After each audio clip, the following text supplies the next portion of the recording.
Ես կարող եմ ասել, թե ինչ խնդիրներ ենք մենք հանդիպում բոլոր մեր այցերի ժամանակ։ Այսպես կոչված դպրոցների օպտիմիզացիա, որ մեկ դպրոց կառուցում են 5 փակելու համար,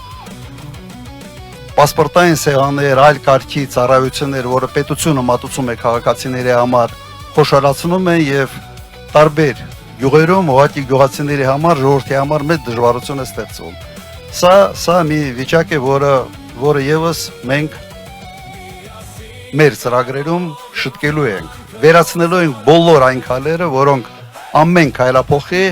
մարդկանց համար ստեղծում է անհարմարություն։ Հիմա սա է մեր մոտեցումը։ Մեր հիմնական երևի թեզերից մեկը անվտանգության հարցերն են։ Անվտանգությունը մենք ասում ենք, որ պետք է լինի երաշխավորված, այն ինչ անում է այս կառավարությունը, ստեղծում է մի իրավիճակ, երբ Հայաստանի անվտանգությունը պետք է կախված լինի մեկ մարդուց, կոնկրետ Իլհամ Ալիևից, Ադրբեջանի նախագահից։ Եթե համարում ենք, որ Ադրբեջանի նախագահան գիշեր-ցերեկ չի քնում, մտածում է մեր անվտանգության մասին, ապա խստագույնը սխալվում ենք։ Ուրեմն երևի այսքանը, երբ որ զոհվածի ծնողները Նիկոլ Փաշինյանին հարցադրումներին են անում քաղաքում, երևի ինքը մտածում է, թե մենք էինք ուղարկել, մեղք էինք, որտեղ ինքը որ ասես պրովոկատոր է իր բնույթով, ինքը մտածում է, թե մենք ենք դա անում եւ որոշել են հիմա կազմակերպել այս կարգի պրովոկացիաներ։ Ուղղակի տարբերությունը նա է, որ մարդիկ որ իրեն ասում են, հետո բռնում են, տանում են դատարան, տանում են իր ապահ մարմիններով սկսում են զբաղվել։ Այս մարդուն իհարկե ոչ մեկը չի տանելու եւ մենք չենք ուզում որ իրեն տանեն, որովհետեւ ինքը մեղք է։ Հա ինքը մեղք է, ընդհանրում են որ որոշակի շեղումներ ունի, բայց հիմա ինչ անենք, այդպես է։ Մենք պետք է սպասենք, որ նման կարգի մարդիկ տարբեր տեղերում լինելու են։ Ուրեմն, ինչ պիտի անենք մենք այս ամենից ազատվելու համար։ Քվեարկենք հունիսի 7, համար 17, հունիսի 7, համար եւ քվեարկում ենք Հայաստանի համար, Հայաստան ունենալու համար։ Ժորժ ջան, ով քվեարկում է Նիկոլի համար, քվեարկում է Ալիևի համար։ Սա ես ուղղակի չեմ կասկածում, սա մի բանաձև է, որը պետք է երևի բոլոր հանդիպումների ժամանակ անընդհատ ասենք, մինչև դա չամրանա մեր ժողովրդի մոտ, որպես հստակ կարծիք։ Եղավ բան մի սարքեք, հա, շարեն, բան մի արեք, հա։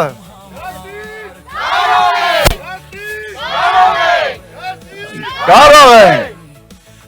Հա, տղերք, ետ եկեք, շարեն դրանք։ Այդ սադրում է, որ հետո մի 10-15 հոգու տանեն ոստիկանություն և մեր գործերից կտրեն։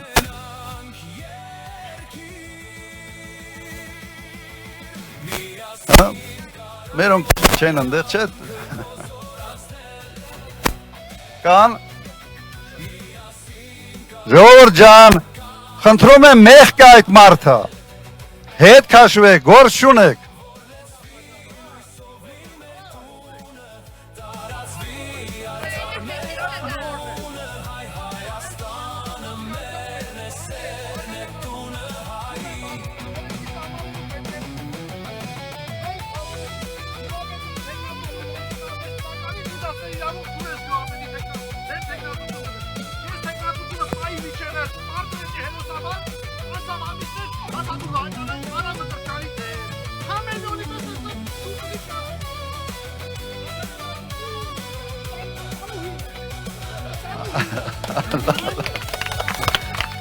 Ժորժ ջան,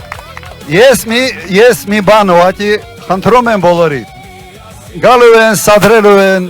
հոգեկան անհավասարակշիռ մարդկանց գտնելու են իրենց նման։ Սովորաբար մարդը ում հետ անկերություն անում, իր նմանների հետ, չէ։ Օրինակ դուք իմ շրջապատում տեսած կաք անհավասարակշիռ, հոգեկան, այսպես ասենք, առերևույթ շեղումներ ունեցավ մարդը։ Չեք կարող տեսնել, որովհետև դու չի կարող իմ հետ ընկերություն անել։ Հիմա Նիկոլը իր նմաններին հավաքում է իր շուրջ Եվ սա բավական տոքսիկ միջավայր է ստեղծում։ Երեք եթե չեմ սխալվում, ինչ որ մեկը արաբկիրը մաց ուներ բաժանում, չէ՞, տենց մի ինչ որ թե կաթ ու մաց ուներ բաժանում այդ տոքսիկ միջավայրը մաքրելու համար։ Առաջ ես չգիտեմ, հիմա դա ընդունված չի, բայց սովետական ժամանակ եթե արտադրությունը որոշակի թունավոր բան ուներ, կաթ էին տալիս։ Կաթ էին տալիս։ Հիմա այս մարդուն պետք է եւ դիզինֆեկցիա անել եւ կաթ տալ։ Հանգիստ է։ Ձեզ ես առաջինը ես պիտի դա օգտագործեմ։ Այ մի հատ մի հոգեր սենց նայեք, մարդու աչքերը որ նայում ես, երևում է, չէ՞, այդ մարդը, հա։